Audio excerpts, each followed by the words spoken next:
Awesome. And I have Rocky Garza today on the podcast. And I'm super, super pumped because I had a phenomenal episode and a podcast with JD Frost a couple weeks ago. And in that conversation, you were brought up a lot. And we started kind of diving in some of the stuff, some of the work that you're doing. We reached out and connected on Instagram, and JD or Rocky Garza is really he's the people expert. He's the leadership expert for Croft and Frost. He leads the marketing events, the relations, the people, the team, the staff. He also has a book that's just recently released. It's called Be Confident. So we're going to dive into that on this podcast. And he also has a very powerful program called the Onward Accelerator Program. And I really want to dive deep into those two things, the book and the program, because I feel like it's going to be super, super powerful and valuable for people that listen to this podcast.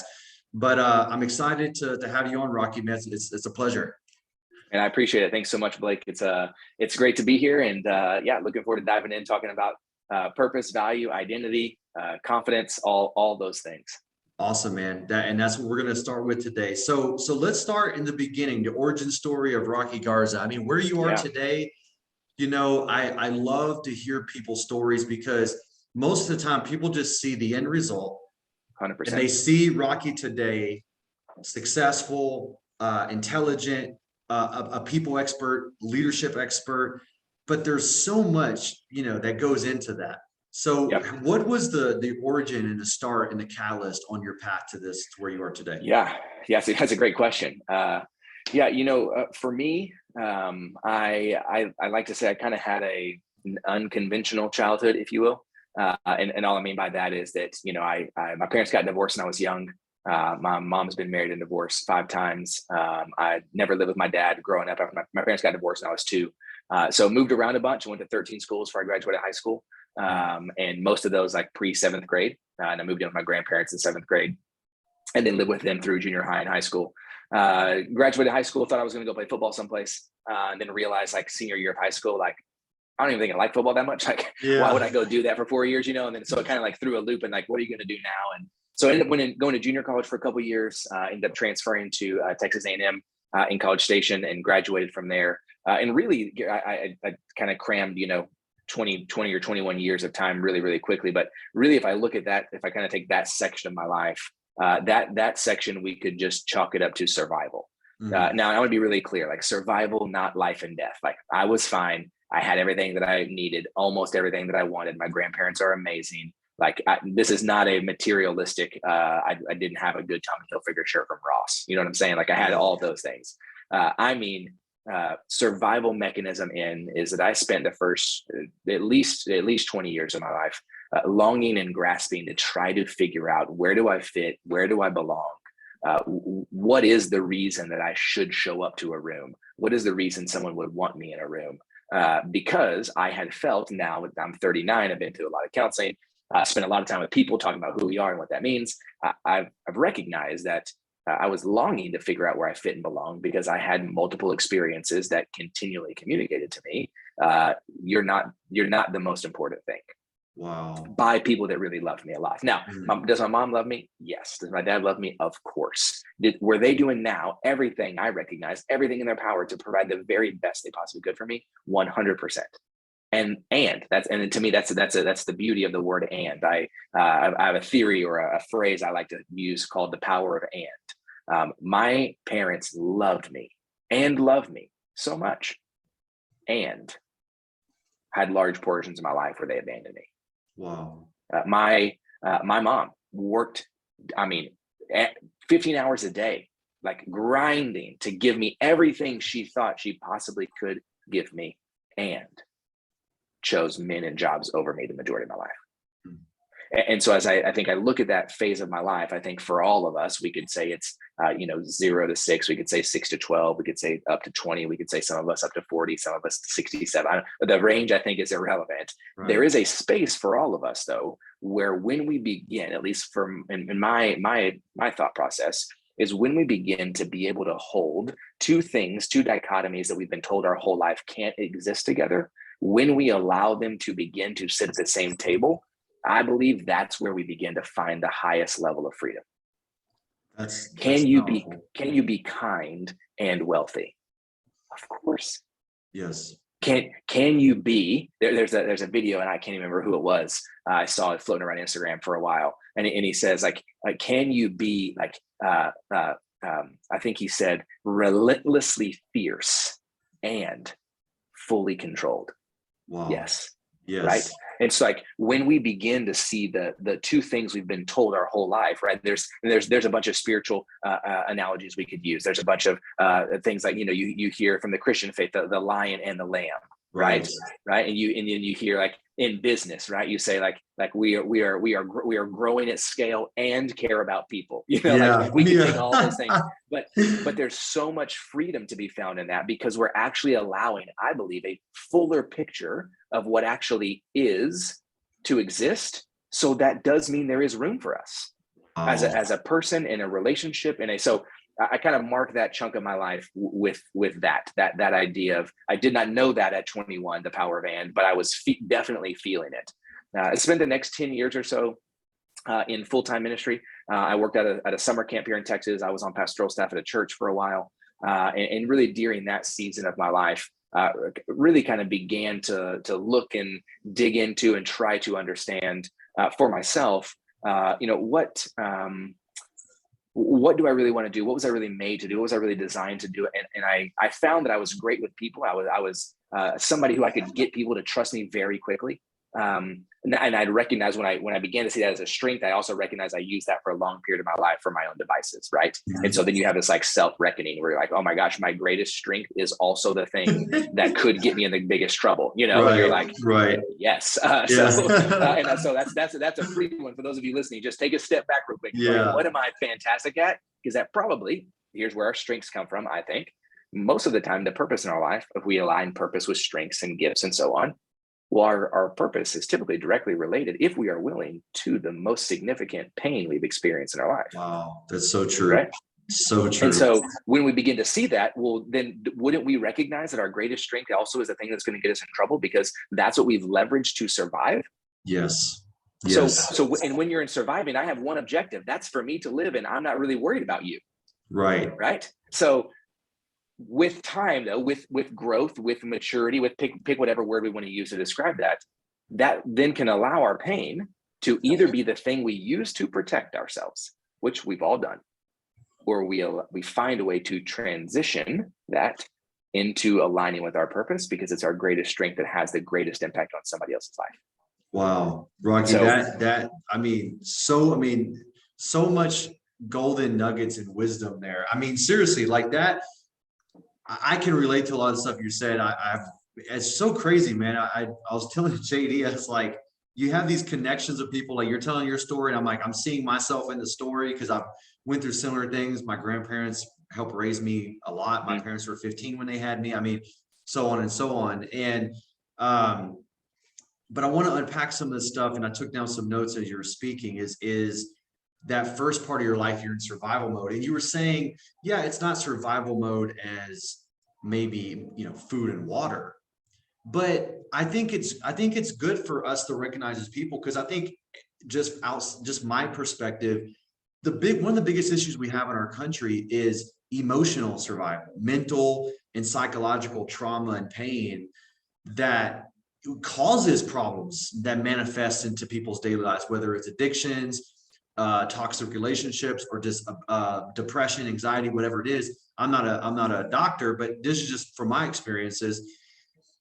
So I do think that's survival, and I have experienced mental and emotional despair, and man, it is survival, because you may not get out of bed the next day, 100%. You know what I mean? Or God forbid you do something drastic and do something, like in your life. And that's a big issue, especially for men nowadays, is the suicide rate and all that. So let's talk about the survival, because you transcended that. How did you do it? I mean, I know you got into the ministry and stuff, but was there maybe some aha moments when you were younger that you said, okay, this, because I love your philosophy, and I struggle with that. Sometimes, especially in my 20s, I was really, really aggressive. I was on this side of the street, and then I feel guilty about it. Then I go this side, and I'm people pleasing, and I'm trying to go. I'm swinging back and forth on the spectrums because I didn't understand the concept of I'm just now. I'm 37, and I've done a lot of counseling myself, so it's like, dude, I'm learning that it's both. Yep.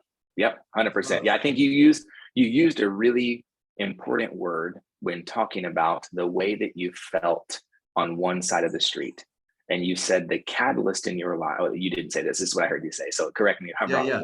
What I heard you say is the catalyst in my life that caused me to recognize where I was is not where I wanted to be was guilt. Yes. And guilt most of the time causes us to make a significant, if not highly drastic shift in behavior, because our hope is that we can remove the feeling that we are wrong. Wow.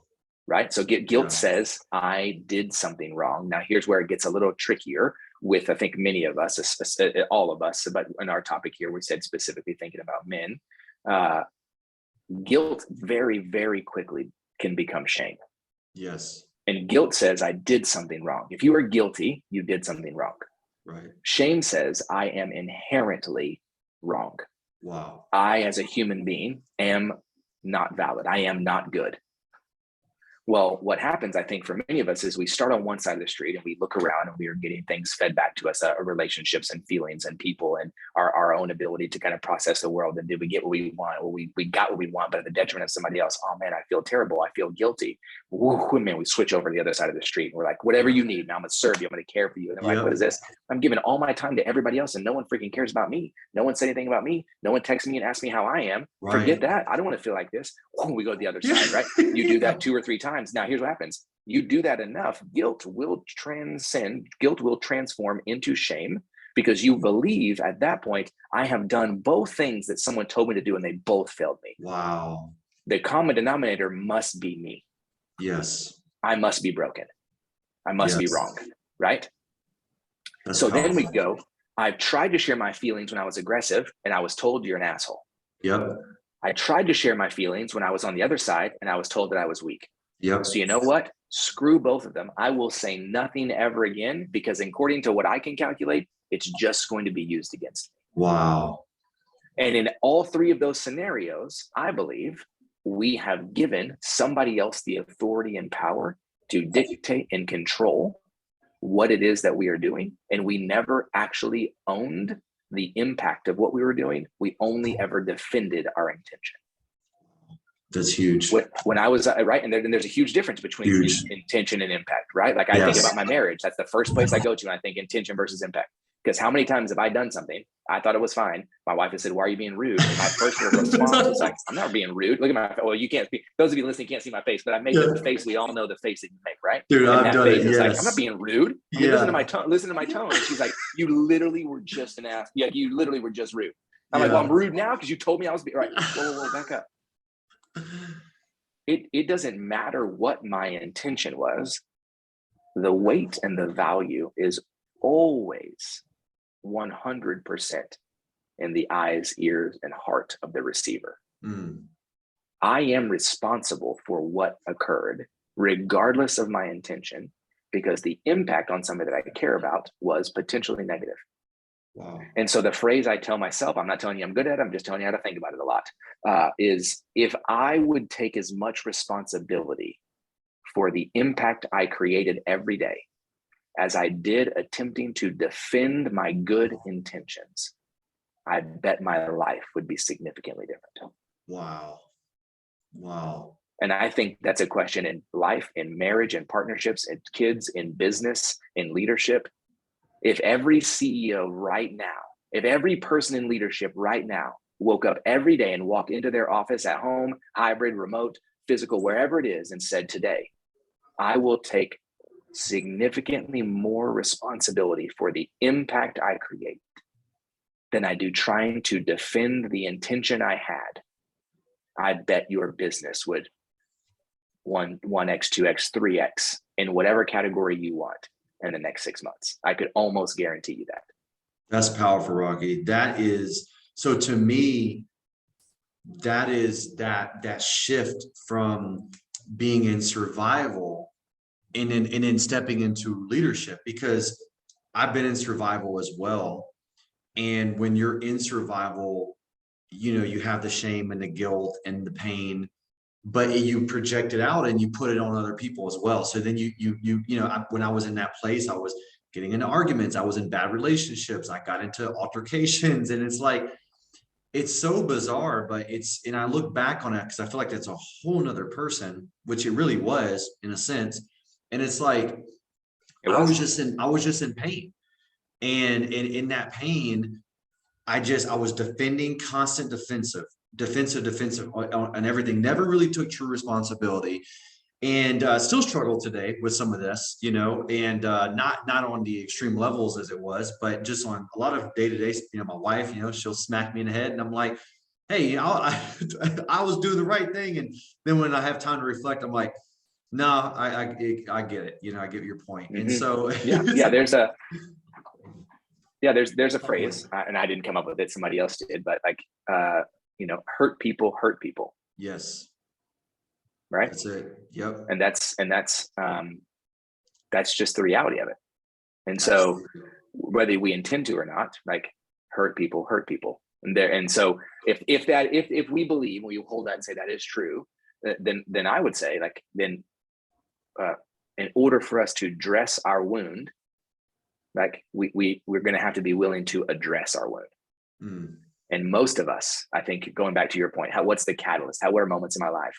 Every significant change in my life that has resulted in what I would say in freedom, vulnerability, the opportunity to take a deep breath, any of those things was directly correlated to a moment in my life where I was willing to address a wound I had, look down and say, wait a second, bro, you're bleeding.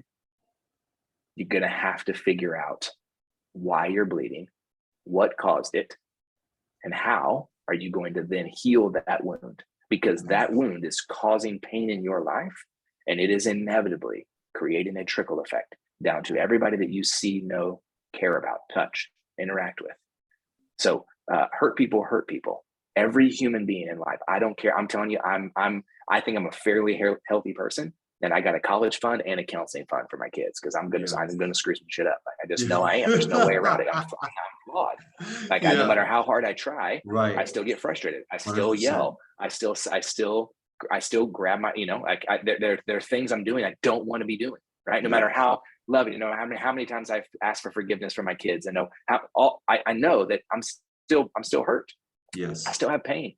There's things I still have to recognize. Right. Why would it frustrate me that I told my son to put his shoes away? And so he came and went to his room and got a dump truck and brought the dump truck in the room and put one shoe in the truck and then pushed the truck around the living room, truck into his room, dumped the shoe, came back, if you've ever had a kid or seen a kid or been around a kid, you know what I'm talking about. Why in the world? Why did it frustrate me so much that he did exactly what I asked him to do?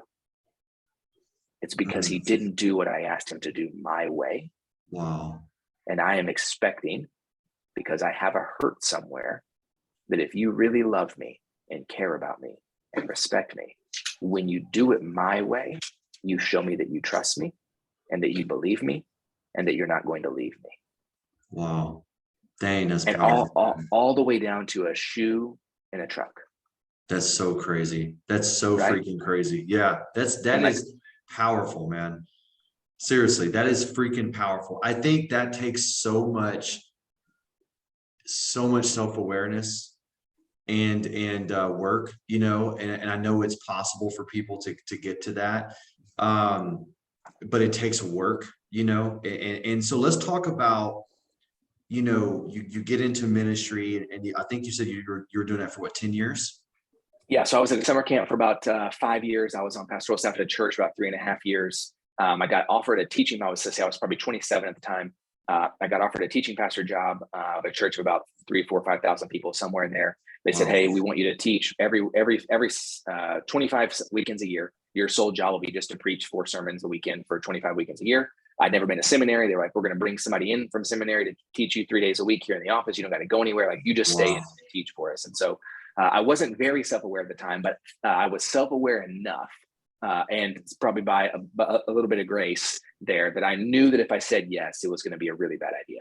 That at that point in my life, and this is still something I want today, but I'm just more aware of the fact that I want it today. Like, I was way more interested in you shaking my hand and telling me that I was awesome when I got off stage than I was teaching you about God. And that's a really shitty reason to be a pastor. And so I didn't know what I wanted to do necessarily. I just knew if I said yes to that, like, I wanted it bad, but it was going to be bad. And so I ended up saying, hey, like, I don't think I can take the thank you so much, but I don't think it's for me. And my wife had actually recently just quit her job to pursue photography.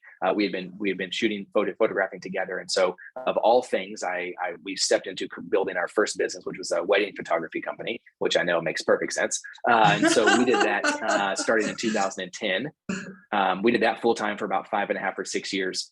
Together, but pre-kids, we shot 40 weddings a year. About 20 of those a year were destinations. So we traveled the year, or traveled half the year, and then shot here locally. But really, for us, that was I think for me, my first exposure to personal branding, to building a business on your own. We started shooting weddings before Pinterest existed. So like we kind of like unknowingly, very fortunately, like rode the ramp up of like online sharing and your ability to be awesome at your own wedding because you can put it and somebody will publish it. So that worked in our favor because we kind of rode the like personal brand wave really early on then. That led to us having our first son, or our son, in 2015. Found out my wife was pregnant, and my wife's like, do we really want to shoot 40 weddings a year for the rest of our life? And we're like, negative. So she really said, if you could do anything, what would you want to do? And that was her question to me. And I did not say it this eloquently, so let's not get it twisted, but let's pretend I did. I just basically said, if I could take my life experience, which we've talked a little bit about, if I could marry that with 8 years of ministry, which I would just define as deeply caring for people, and then now marry that with 5 or 6 years of entrepreneurship, if I could jam all that together, I want to do that. I don't know what that is. I don't know what that means, but I do know that in every job I've had, you have a quote unquote staff retreat. And when you're an entrepreneur, you don't have that. You don't know, like, what are you gonna do? Take yourself to an Airbnb and ask yourself questions you don't have the answer to? I mean, like, why that doesn't work? And so started a business called Staff Retreat Co., which is where I would take entrepreneurs on a 2-day retreat. I would, the first day we would go through a process called identity mapping, which is still something I take individuals and teams through now, which is a deep dive into uncovering a language for who you are. I deeply believe that every human being knows exactly who they are. We are just illiterate to the language to speak about ourselves. We don't have the right words to then confidently say, this is why I do things, how I do things, and what I do as a human, because the only lens we have is nice to meet you. What do you do? And we spit out a professional title and we base our identity off of that, or some other category of our life that we think is valuable. So we do 1 day of identity mapping, then 1 day of building your brand based off of all that information. So what problem do you solve for your client? Who are you? And why does that matter? And all based off of you, the person, coming out of my kind of like personal branding space of having my own business. I did that for a few years, 2 or 3 years. That led into identity mapping kind of becoming its own thing, taking individuals through that. I began to take teams through that in businesses. Say, hey, if we get 8 of your leaders together, we get together for a full day. It's 8 hours. I facilitate the thing, and we're going to jump into the deep end in the first 10 minutes, and we're just going to stay there for 8 hours. So it's an ability for us to really not only uncover who you are as an individual, but we do that in front of the people who you spend 40, 50 hours a week with to really kind of create that level of connection with them. That led to speaking. The speaking led to, for 5 or 6, 7 years, people were like, do you have a book? Do you have a book? Do you have a book? And I'm like, bro, I don't write. Like, no. Then I realized, because of technology, you can write a book by just doing what we're doing. And so I would just turn on Siri and start talking, and then somebody else could fix all the problems. So that's kind of how we led to that part. And so I was on my own I started in 2015. So about 7.5 years or so.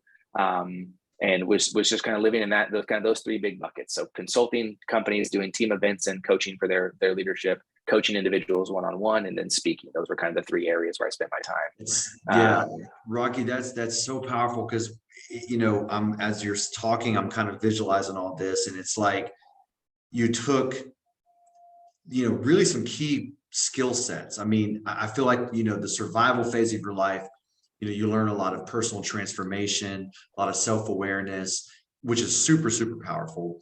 And then you go into the ministry, which, is a lot of leadership, dealing with people, loving people, working with people. And then you go into the business space, which is marketing, branding, promotion, sales. And it's like 3 powerful freaking components coming together.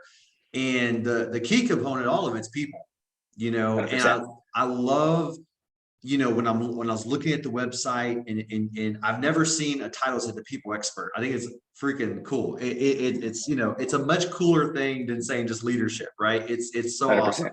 So you're a people expert. That's what you've been dealing with your whole life. Like you went back in the beginning talking about purpose. Seems like that's your purpose, right? Is you're really, really good with people. Let's dive into what is one of the biggest challenges you see with people in business, entrepreneurship. I mean, this is something where I feel like when people are striving to achieve something, but then they struggle, they have self-limiting beliefs. There's a lot of junk going on, family doesn't support them or whatever. What are some of the biggest challenges that you've seen that in the entrepreneurial space, and how do you normally help those people break through? Yeah. So Matt, I think the number one issue I see in I would say anywhere, but for this sake, we'll say in the entrepreneurial space, is us. Yes. We are our greatest enemy. We can also be our greatest advocate, but we are our greatest enemy. And that's not a cop-out answer. That's not me being like, oh, he's a people expert, so he just said a person. I'm telling you, in marriage, in parenting, in business, in leadership, in sales, in customer service, in digital engagement, in social media consistency, the number one issue is us, and that we attach a false sense of value to our value. We pick a thing. You can pick followers, you can pick revenue, you can pick influence, you can pick the amount of times you're asked to speak, you can pick numbers on your email list, you can pick how many X's you have done in over the course of 3 years, you can pick who you got. Pick one. We attach a false sense of value to our value, and we adhere to anything that single metric does, either determines we are good or we are not good. Wow. And everybody has a different one, right? Mm-hmm. I believe, in my experience with entrepreneurs, with teams, with companies, when we can eliminate the false sense of value created by a temporary object and allow ourselves to wake up in the morning before my hands or my feet move and simply say, I am good, I think we give ourselves the freedom to then actually determine what we want. Wow. Most of us start the other way around. We go, what am I supposed to have? I guess I will choose that. When I get that, I will be good. Right. But I think it's backwards. And I'm all about reaching your goals. I'm all about building wealth. I'm all about finding the thing that makes you fulfilled. I'm all about determining what you want. But if you can't convictionally tell me it's what you want, no matter where you think you're going today, it's going to be the wrong place. Wow. So right? You feel like people are maybe striving for goals from not a foundational place, but maybe from more of a surface level, more maybe just an external, like, is that kind of what I think we could do a fun exercise, because folks that are listening, I think we can do this for themselves. So like, I'll use you as an example. This is not a trick. It's no right or wrong. It's just so that everybody can visually see this for himself, right? So absolutely. Like, okay, just off the cuff, I said, what's one thing in life you want? Like, what's something you want? A goal you have? A goal. I want our company to be a $3 million company in 12 months. Yep. Amazing. $3 million in 12 months. Okay. $3 million. So tell me about that. What significance does $3 million carry? Why? Personal, financial, more financial freedom, financial stability. It's going to help my team members grow in their lives financially. It will. What have you found happens when someone has or believes they have greater financial freedom and stability? What happens in that person's life? From my experience, you have more confidence and peace, more Okay. And why is confidence and peace valuable to you? It gives you, I feel like it facilitates a healthier life. I feel like it prevents, stress and chaos and crises. And okay. So tell me, so we would say that stability and peace are the antithesis to stress, chaos, crisis. Yes. Okay. Yes. So here's what so now we're going to do a theory I have called the upside down. Okay. I think most of us talk upside down. We don't know it, but we do. Right. So what we just did is we funneled it down, right? $3 million in 12 months. Bam, love that. Write that down every day. Love that goal, right? Because if we hit that goal, it gives us the ability to have financial freedom, financial stability. It helps our teams. They get to grow. They get to accomplish their financial goals, what they want. Okay. Because that will provide stability and peace. Because at the root of stability and peace is the lack of chaos, crisis, fear, stress. Wow. Right. So now let's take that and let's turn it around. Let's read it upside down. Okay. What Blake really wants to do is he wants to create an environment through his company where we can eliminate chaos, crisis, and stress as a mechanism for achievement. Yes. Because if you can in a business as an entrepreneur create peace and calm with dedicated hard work and effort, the financial stability and freedom that comes from that allows a human being to live a life that is full and rich and the removal of things that are going to push us down. And I believe we can get to that place in our company if we can hit $3 million in the next 12 months. Wow. Man, that's freaking powerful, dude. God dang. So that's what I mean by invoice me for that. Yeah. tag me when you post it. That's so I think for me that's what I mean by we would say if anybody in the world, especially in entrepreneurship and especially in your field and especially who knows you in a degree, at any conference, if you're like, hey, what's up? My name is Blake Hawkins. One goal this year, trying to get to 3 million in 12 months. I mean, everybody would be like, let's go. Go Blake. Yeah. Woo, right? But can you imagine if you said, my number one goal for the next 12 months as an entrepreneur and a business owner is to create an environment that is free of chaos, crisis, and stress so that we can allow our staff to find the freedom that exists in working hard and diligently to build peace and confidence in their life. Wow. I'm like, I don't even know where these people work, but I'm telling you, they're gonna be like, hey, you hiring right now? Yeah. Because I could use some peace and calm and get rid of the chaos, right? But then if that's the driver every day, if we're saying that every day, you don't think you're gonna hit 3 million in 12 months? Right. Because we know where that's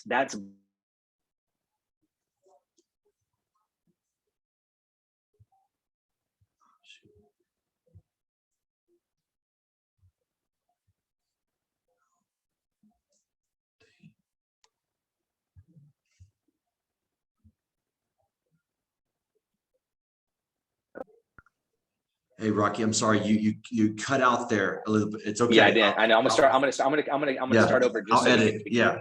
Okay. And so that is Blake's ability to determine what he wants.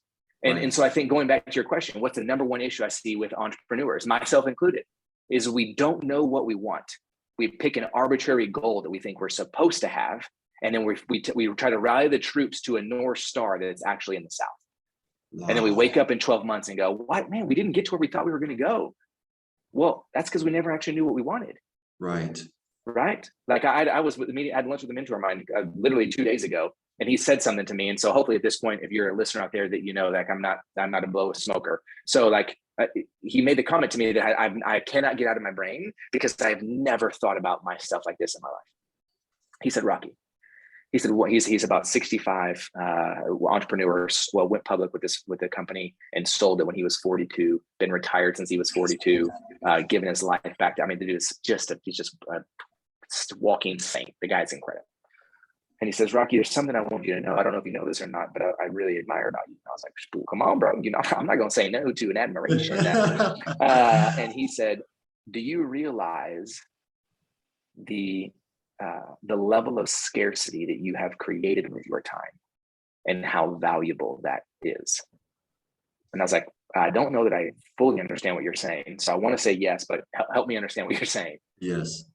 And he said, I believe, whether you know it or not, how you spend every moment of your time and how you've created scarcity with who gets that time, when they get that time, and and how you're going to use that time is the most valuable thing that you have created in your life, because you have people who you work with who don't call you after 4:15 because they know you have both kids in the car because you pick them up from school, and they wait to call you the next day.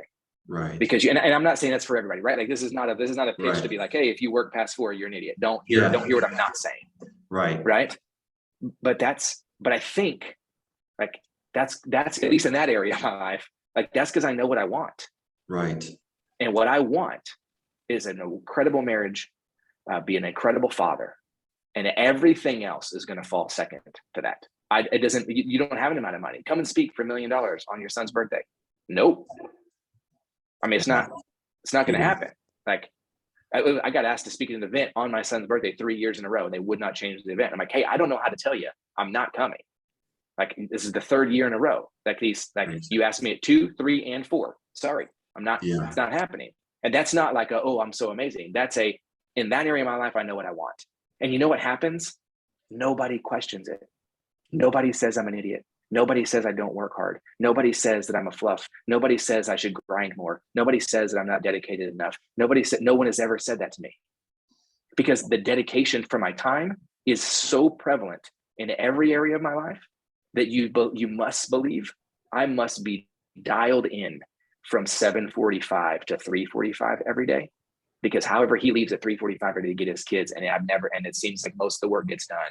Whatever he's doing, I want some of that.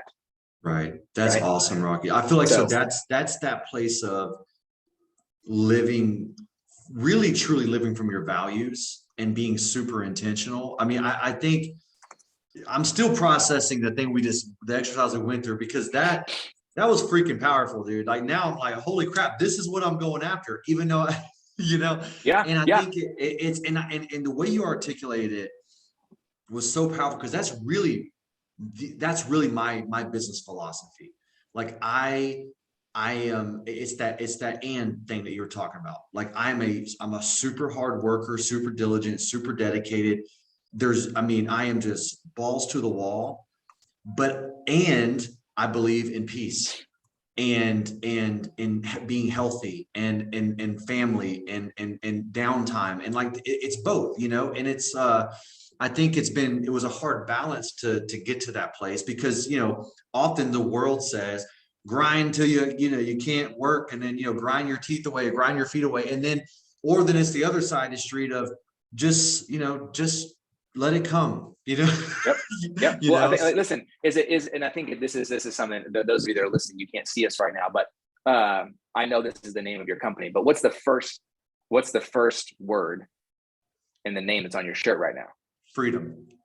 Well, there we go. Yeah. So there's not even really much else there we have to unpack, right? Because you determined, even before you had the language to describe what you wanted, your soul knew what you wanted, because you named your company that. Yes. That's so crazy. Right? Yeah. And so again, I think to your point, not only is that the thing that I think that is the number one thing with entrepreneurs, but for us, I know you'd referenced it earlier, we at Croft and Frost. So let me go back. So full scope of the story. So started my own thing, did that for a while. I met JD Frost about 2 years ago at a conference, summer of 19. So I guess it's almost 3 years now, which is wild.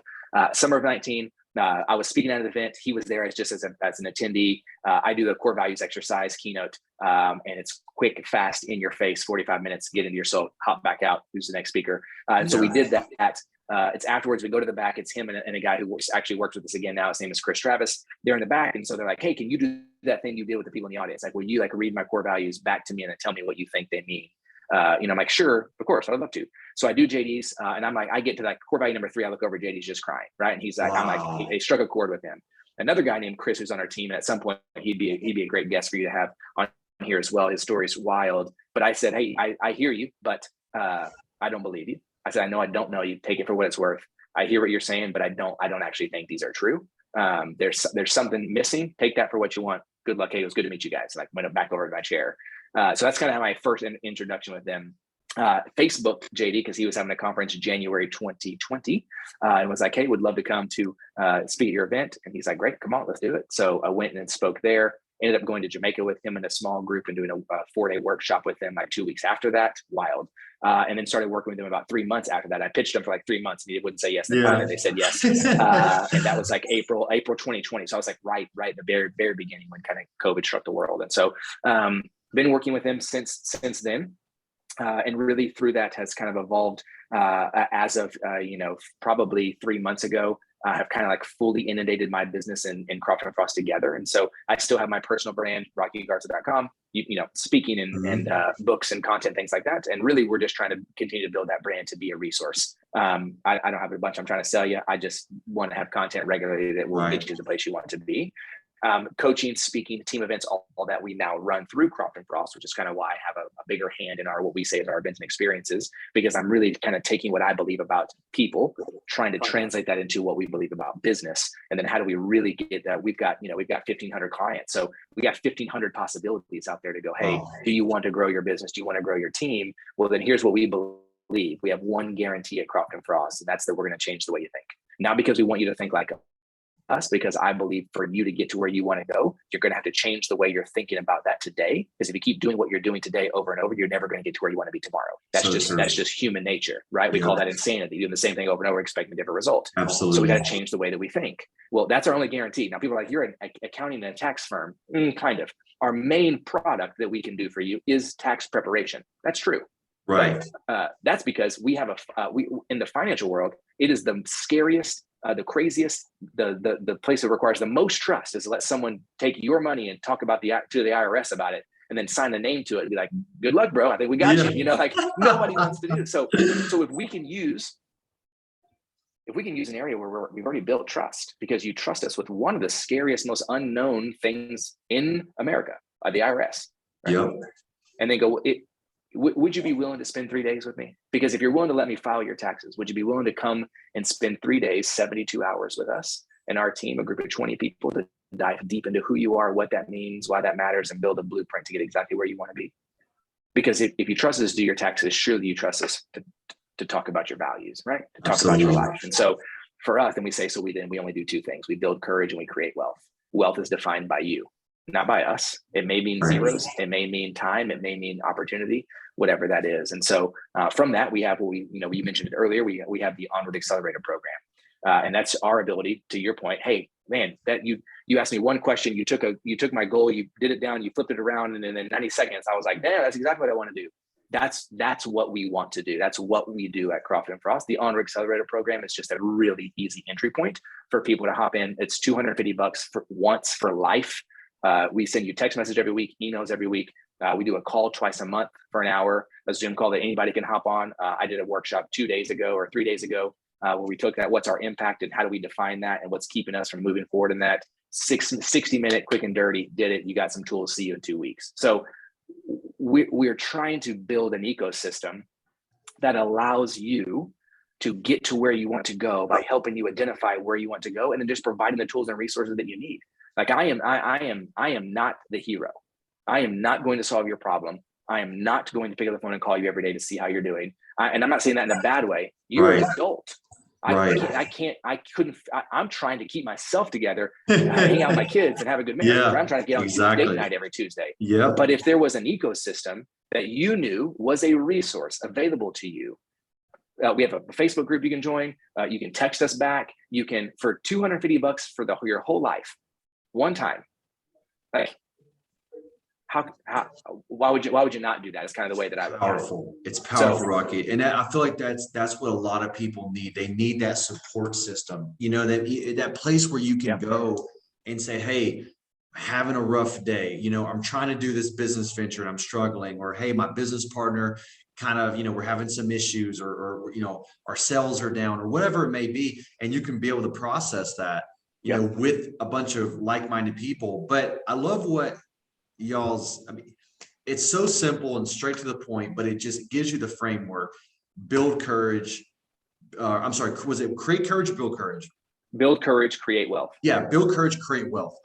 That's so powerful, man. And I think the courage part, to me, I'm assuming that's more the mindset, the personal values, increasing your personal ability and having more awareness in yourself. And then the wealth part is, obviously that's self-explanatory. So let's talk about your book, because you have a book called Be Confident. My first question is, because I think confidence, there's so many different versions of confidence, right? Is it the Lambo? Is it the jet? Is it the big personality?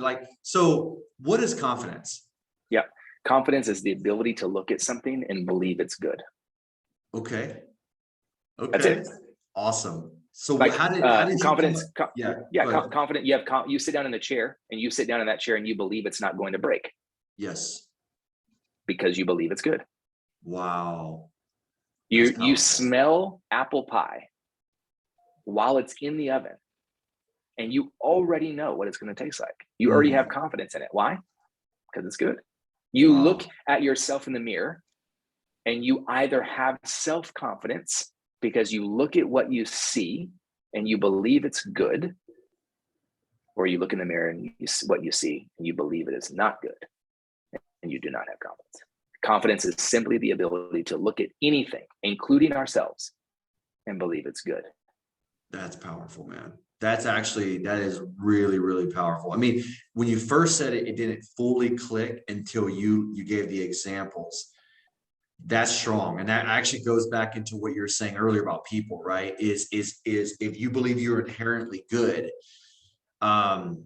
you're gonna act a certain way. And so what are, real quick, time, want to be respectful of your time, but before we wrap up the book, I mean, what are some of the biggest challenges people have with confidence? Because everybody wants to be confident. Yeah, 100%. So I think doubt is created and confidence is built in the same connection. Here's what I mean. There are two stories at play in our life all the time. There's the story told to us about us. That's the things that have been told to Blake about Blake his whole life. Blake, you are too this, TOO. You are too intense. You are too driven. You are too ambitious. You are too aggressive. You are always this. Any definitive language, always this, never this. That language, those stories have been from the moment we were born until however old you are today that you're listening to this. The stories told to you about you are a narrative that is running through the core of your DNA and always has been and always will be. We cannot change the stories told to us about us. No matter how hard we try, it's 100% out of our control. But I believe they have at least 50% of the impact on what we believe about ourselves, especially the stories told to you about you between the ages of 6 and 12. Just free thing. Somebody who's listening, go back and do your own work. Think about your life between 6 and 12 and start writing those stories down. This is what the book does for you. The second narrative is the stories that you tell yourself about yourself. These are the things that Blake says to Blake about Blake. Hey, Blake, Blake's going, hey, Blake, look at their faces, bro. They're not into it. Calm it down. Hey, let's take a step back. Hey, your voice is kind of loud. Hey, that's not, you didn't say it the right way. Oh, you hurt their feelings. Oh, right. So you have a story told to you about you. You have a story you tell yourself about yourself. And anytime those two stories are synonymous or those two stories are complementary, meaning they are saying the same thing, you have a collision. The reason we say those stories collide is because upon any collision, there is a residual impact. The impact of those two stories either is going to be doubt, fear, obstacle, insecurity, or the collision of those two stories, once unfolded, will become confidence. Wow. I used to think they were like two single pencil lines on a piece of paper that crossed one time. And if you could just uncross them, then you'd be free the rest of your life. I'm finding that they are more like DNA and they are intertangled and woven and more like a tapestry. And you're going to have to consistently pull the threads on those stories for the rest of your life. Wow. Right. My whole life, I told Rocky, you're too intense. Rocky, you're too intense. If you're listening to this, you probably adjusted the volume on your car a couple times, right? You're like, bro, take it easy on me. Like, we know you got the professional mic. Why do you have to yell so much? I know I'm an intense person, but for a long portion, I was too intense. Right. Like, Rocky, why do you always have to be in the deep end? Can't we just have friends over for dinner and just talk about TV? And in my mind, I'm like, no, that's a waste of my life. Now, how dramatic is that statement? But that's how I felt on the inside. Rocky, I feel like that now. So I look at that and go, well, when I look at the story told to me, it's Rocky, you're too intense. And you know what Rocky starts telling himself? The same thing I said to you earlier. Look at Rocky, look at their faces. They're not into it. They're getting embarrassed. Their cheeks are getting flush. You struck a chord with them. Okay, Rocky, you know what? Stop. It's not good. It's not good. Who you are is not good. When I began to unpack and unravel and undo, I began to say, wait a second, the story told to me about me is out of my control. But if I could find what is good, true, and beautiful about the story I tell myself because it is in fact true, that means I can have the confidence. So I am not too intense. I am intense and it is good. Yes. Right? And so confidence in us, we all want confidence. We believe confidence to be an external thing that we will grab and put inside of us. False. Confidence is the ability to believe the story that is there, the story that exists, and believe the story is good. When we do that, You can have motivation, which is your brain's ability to go, let's get it. Yeah. Right. You can have inspiration, which is your heart's ability to go, let's get it. I want to get rid of motivation and inspiration as the single fuel. And I want us to find conviction. Conviction is the thing in your soul that says, I am good. Wow. That, I believe, is the root of our ability. If you feel inspired, it's because your soul was tired. If you feel motivated, it's because your brain was tired. If you can find a thing in you that understands exactly what you need, and you can find the confidence to pursue it, that's conviction, because that lives in you and nobody else can take that away. Wow. Man, dude, this is like, I mean, this is that you could probably, this is like, probably should be like 10 hours of content. That's a lot, man. But Rocky, that's where we're going to stop, because that was really freaking awesome, dude. And I'm actually like, this has been a podcast for me where as you're talking, dude, I'm just like listening and processing. This is really, really powerful stuff, man. How can people contact you? How can people reach you? What's the best way? Yeah, so you can just reach out and on any social channel. There's not a lot of bald guys with eyebrows like this. They're called Rocky Garza, so I'm easy to find. You can hit me up on Instagram, Facebook, LinkedIn, TikTok, all those places if you're just looking for some content to kind of dive in a little bit more. I got a podcast that's out there. It was put on pause for a while. We're relaunching this week, actually. So hopefully, whenever you're hearing this, then there'll be a 1 or 2 episodes on there for you. But or you can just shoot me an email. It's just rgarza@croftandfrost.com. You can email me there if you want to. I mean, the only reason that you can't get a hold of me is because you choose not to get a hold of me. There's plenty of ways for you to reach out. I'd love to connect. You can go to rockygarza.com, or you can go to beconfidentbook.com. And you can get a copy of the book there. That's available, get shipped to you. We ship those out once a week. And then lots of other fun things coming. We got a card game coming sometime this year called Tell Me About That, which is a quiz questions for you to ask one another. And then the caveat to that game is you have a card to play. When someone answers the question, you want to know more, you can play your Tell Me About That card, and they got to dive deeper into it, which should surprise no one after listening to this episode. And things like that. So I would love to connect with you. And again, if you're interested at all in what we are doing over at Croft and Frost or want to know more, you can go to our website. You can shoot me a message, or feel free to just go to onwardaccelerator.com, and you can purchase there. I call every person who signs up. Within 24 hours of signing up to introduce myself. So you can hear from me voice to voice, at least personally, and joining that with us. So man, Blake, I appreciate it, dude. Thank you so much for having me on here. I'd love to come back even anytime you want to, or you go back and we listen again and there's something we want to unpack more. Man, let's do it again. No, Rocky, I'm excited, man. I want to connect with you more. You never know, man. We might do some stuff in the future together, and maybe do some collaborative stuff. I mean, I love your energy. I feel like, real quick before we hold, just because I just feel the need to say this. I feel like I feel like you have I don't know the right word to say, but you're a catalyst for people.